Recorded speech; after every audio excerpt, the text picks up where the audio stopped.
Bienvenidos a Libertad y Democracia, el contacto semanal del Inter-American Institute for Democracy en alianza estratégica con Radio y Televisión Martí, para promover, defender y trabajar sobre la libertad, la democracia, los derechos humanos y la institucionalidad en las Américas, para hablar de temas en los cuales señalamos los delitos, los crímenes, los abusos de las dictaduras castrochavistas instaladas en Cuba, Venezuela, Bolivia y Nicaragua.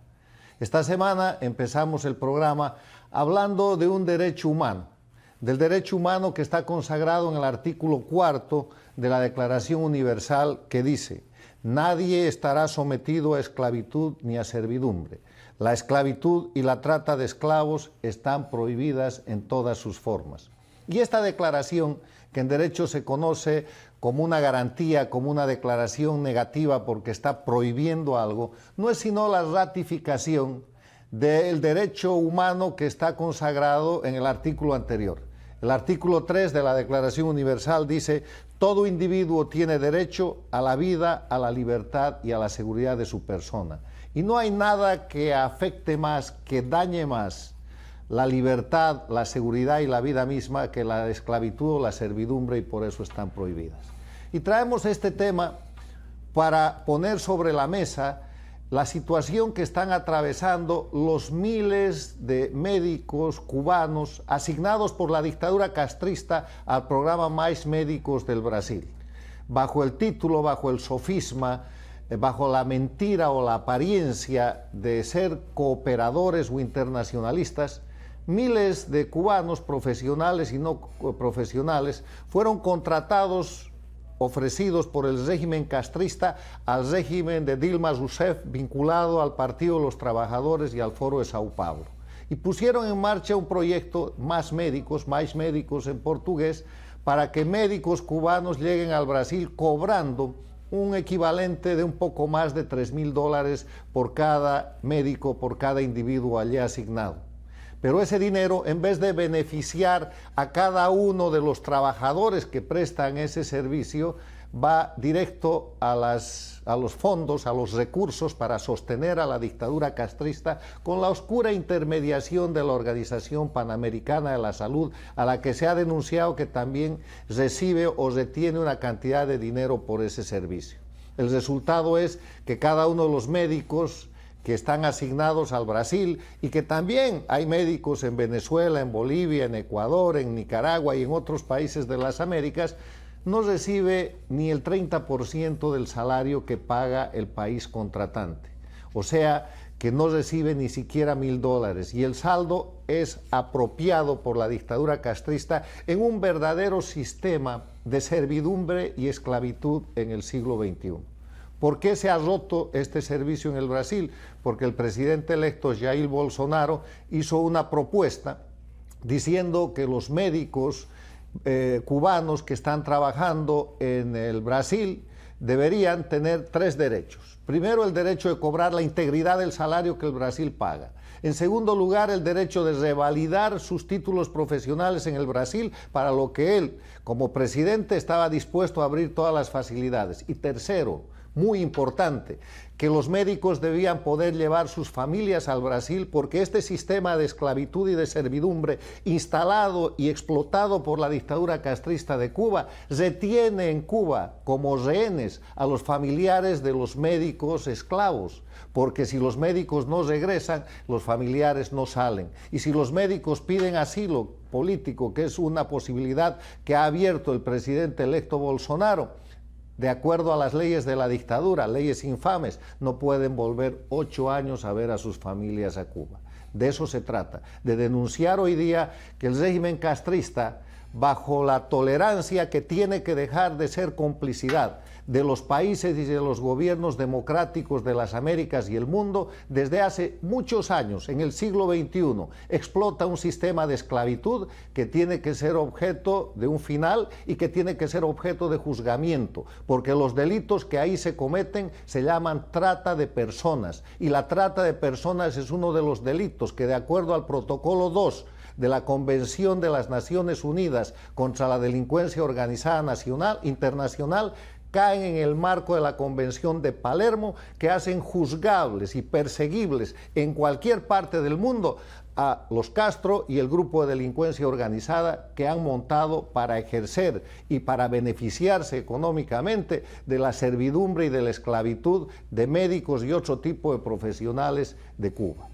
Dicho esto, y dejando en el pensamiento de los hombres y mujeres de las Américas la gravedad de esta situación, pidiéndoles que se pongan en la situación por un momento de cada uno de esos hombres y mujeres que como médicos u otro tipo de servicios son explotados por la dictadura cubana, vamos a pasar al siguiente punto de esta nuestra presentación y nos vamos a referir con Beatrice Rangel, directora del Inter-American Institute for Democracy, a los estados forajidos, que es otra de las calificaciones y características en que las dictaduras de Cuba, Venezuela, Bolivia y Nicaragua incurren permanentemente.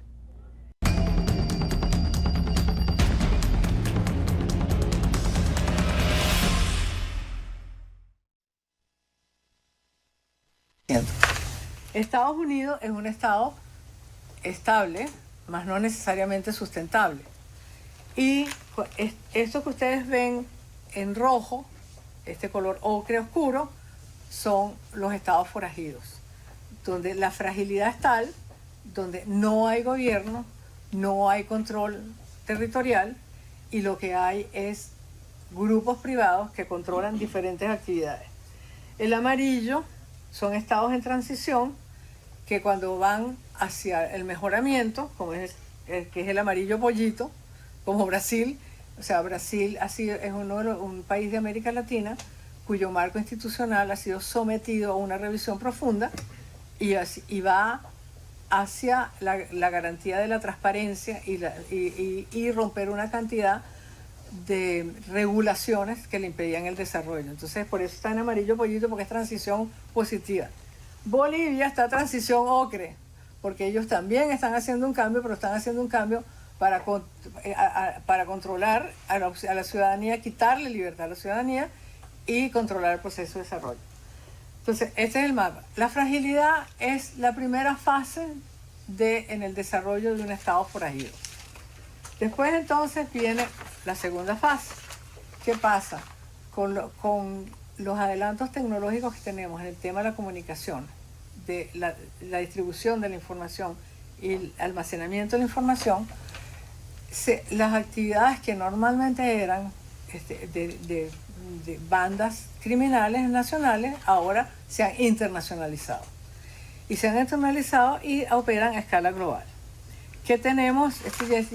Y cuando las bandas delictuales dejan de ser nacionales y comienzan a formar parte de estructuras internacionales, ahí se crea la segunda condición para que se dé un estado forajido. ¿En qué actividades tenemos nosotros en este momento los carteles internacionales más grandes y más importantes? Son este verde, que es la cocaína. El rojo son los caminos, que es curioso porque el rojo es la heroína y es la misma ruta de Gengis Khan. La historia se repite. Después tenemos todas las amarillas, pues punteadas, son el tráfico de migrantes. Porque si alguien cree que la gente que está escapando de los conflictos sale de sus países de una manera desorganizada, no. Hay unos tipos que son parte de bandas de crimen organizado que especulan con ese miedo y agarran a los migrantes y les cobran dinerales por montarlos en un barco, hacerlos cruzar el Atlántico, hacerlos pasar la frontera con Estados Unidos, los famosos coyotes. Pero eso ya está completamente organizado internacionalmente. Hay tarifas para América Latina, hay tarifas para el Medio Oriente, hay tarifas para África. Después también tenemos otras que ustedes son menos obvias, que son las bandas de cibercriminalidad, y tenemos otras que también son menos obvias y que a las señoras nos gustan mucho, que son los que imitan las grandes firmas, las carteras de Gucci, de todo eso, y esas son unas bandas criminales organizadísimas. O sea que cuando uno compra una copia de una cartera de Gucci o de Chanel, realmente lo que está haciendo es dándole beneficios, earnings, a una de esas bandas. Y todas estas actividades representan el 3% del Producto Territorial Bruto Mundial. O sea, que estamos hablando de 3 trillones de dólares. Después viene la fase 3, que es cuando estas bandas empiezan a necesitar plataformas de operación. Entonces ahí viene un matrimonio entre fragilidad y necesidad operativa. Y entonces esas plataformas las van buscando en los lugares donde hay mayores. Esos son los estados forajidos que tienen su fundamento regional en los estados donde no hay Estado de Derecho, donde no rige la ley sino la voluntad de los grupos de delincuencia organizada que han tomado el poder de nuevo: Cuba, Venezuela, Nicaragua y Bolivia. Después de esto, vale la pena recordar un poco de historia. Y para recordar historia, nosotros en el Inter-American Institute for Democracy tenemos un experto, que es escritor, historiador y filósofo. Se trata del periodista y escritor César Vidal. Él es español, radicado en los Estados Unidos, que viaja por todo el mundo y que a continuación nos va a presentar un corto de sus reflexiones sobre la Revolución Rusa, que el año pasado cumplió 100 años, ese momento histórico que afectó a todo el mundo, pero que sin embargo ha dejado unas secuelas muy graves en materia de atentados contra la libertad, la democracia, los derechos humanos. Con nosotros César Vidal, hablándonos del centenario de la Revolución Rusa.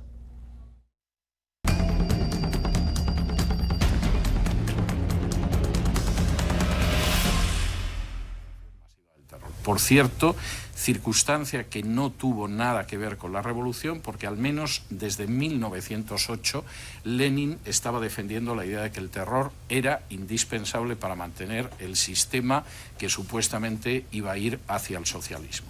Y porque incluso en agosto del 17, es decir, antes de la toma del poder por los bolcheviques, Dzerzhinsky, polaco, que se haría con el control de la CK, la policía represiva leninista, ya hablaba claramente del exterminio de sectores enteros de la población.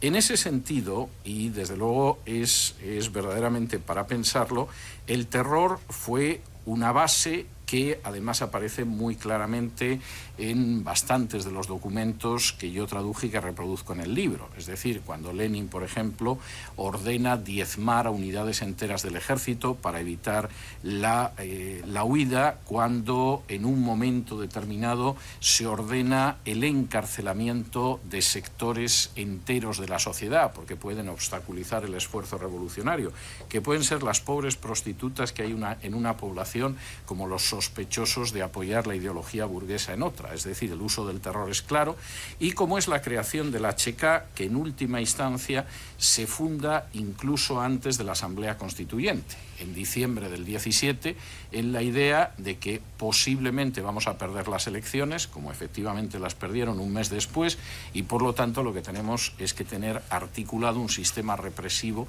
que impida que podamos llegar a perder el poder.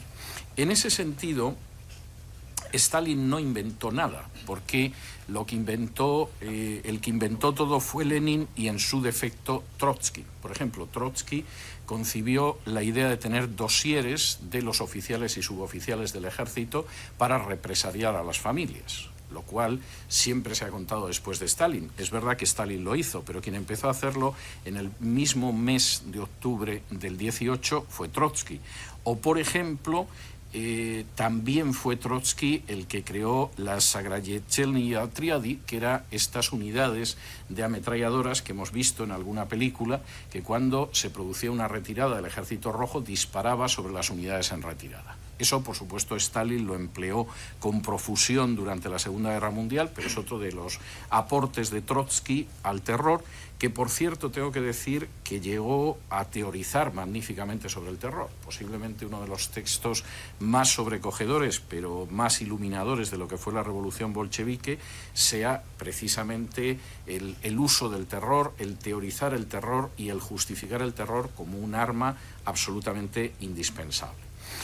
Lo que esto significó en términos de sufrimiento humano seguramente es incalculable, aunque en estos momentos conozcamos mejor las cifras de lo que podían conocerse hace 20 años. Pero solamente en el periodo de 1918 a 1920, que es cuando se ubica la guerra civil y la revolución en el sentido más estricto, murieron no menos de 701.000 soldados del Ejército Rojo, en acción o en retirada, porque es así, aproximadamente unos 100.000 blancos, sin contar los que luego serían fusilados en el periodo de la posguerra, no menos de 250.000 de campesinos que se habían alzado contra los bolcheviques, y por cierto tengo que decir que en este sentido hay que conceder a los bolcheviques el terrible lugar en la historia de ser los primeros que utilizaron el gas para acabar con poblaciones civiles. Luego los nazis llegaron a un grado de sofisticación y de masificación terrible,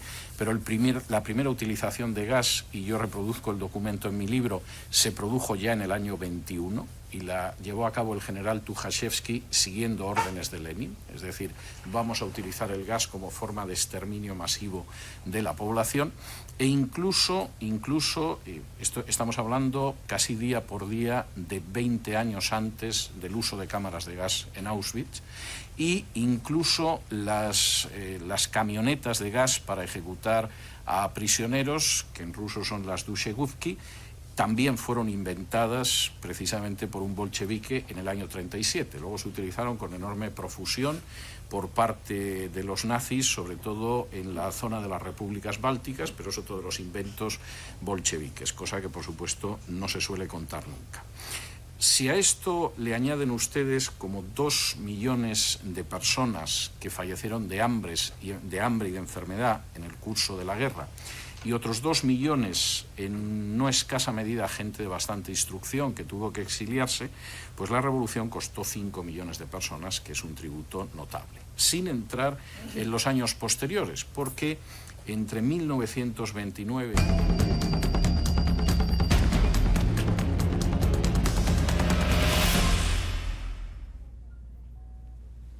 Para la columna de la semana tenemos hoy un invitado de honor. Se trata del conocido y prestigioso periodista Pedro Corso, que además de ser periodista, es un extraordinario luchador por la libertad y la democracia.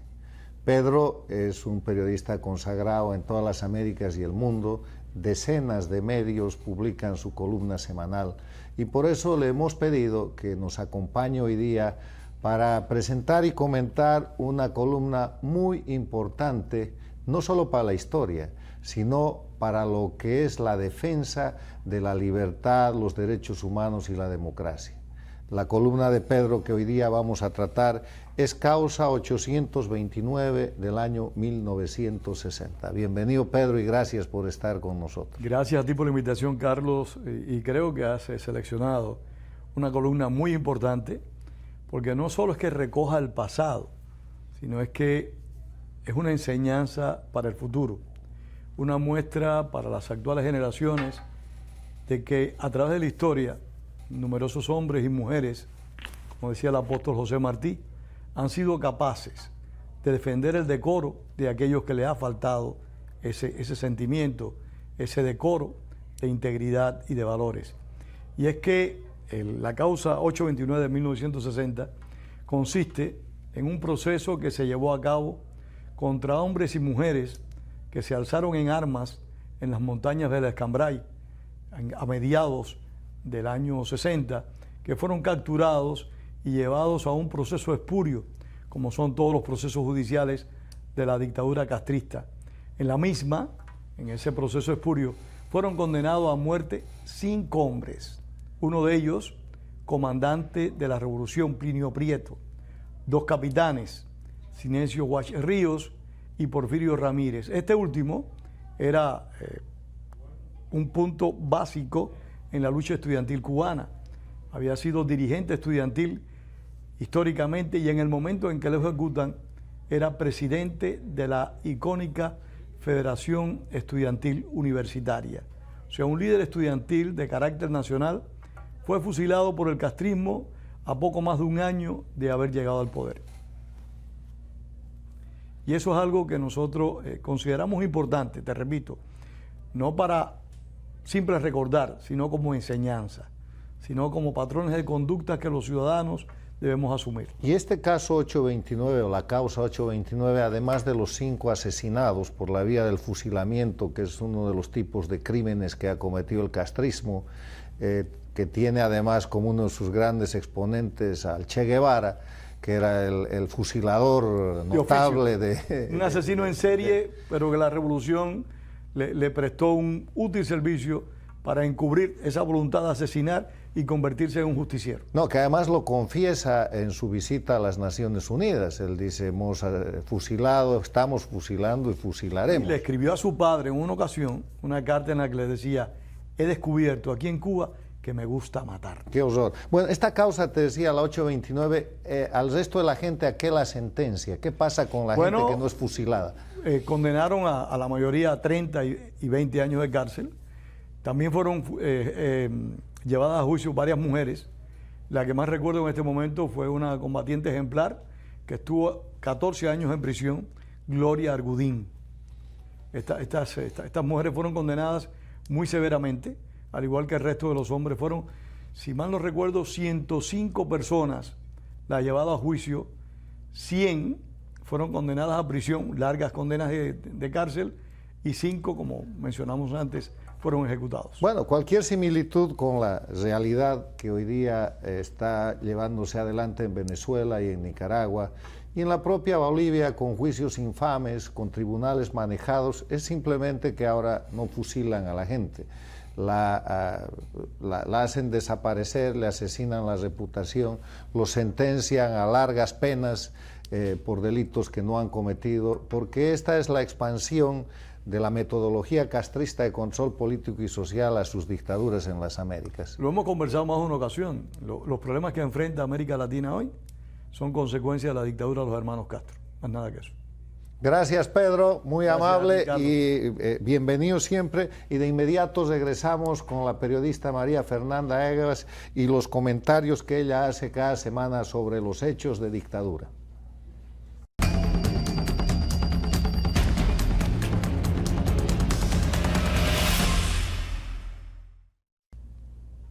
María Fernanda Egas, nuestra periodista y directora del Inter-American Institute for Democracy, en su habitual columna Hechos de Dictadura, va a hablar hoy día del tema con el que empezamos, el programa Mais Médicos del Brasil y los médicos esclavos explotados por la dictadura castrista en todas las Américas, obviamente en el Brasil y en el mundo. Bienvenida, María Fernanda. Gracias, Carlos. Así es, el pasado 14 de noviembre, el electo presidente de Brasil, Jair Messias Bolsonaro, ha anunciado que Cuba se ha retirado del acuerdo del programa Mais Médicos, mediante el cual unos 8.000 médicos cubanos trabajan en Brasil en las condiciones de esclavitud acordadas entre el gobierno castrista y la expresidenta dimitida Dilma Rousseff. Al igual que en Brasil, cerca de 50.000 médicos cubanos trabajan en más de 60 países, de los cuales 24 están en América Latina y el Caribe, mediante un convenio que ha sido monitoreado por la Organización Panamericana de la Salud, adscrita a las Naciones Unidas, la cual, en vez de velar por los derechos humanos de los profesionales cubanos, ha preferido no observar los términos de esclavitud forzada por el poder cubano sobre sus médicos, a quienes la dictadura castrista les retiene el 70% de su salario. Cerca de 11.500 millones de dólares anuales le genera al régimen este esquema de profesionales de esclavos, violatorio a los derechos humanos, con la complicidad de países de África, Oriente Medio, Asia Oriental y Pacífico, inclusive Portugal y Rusia.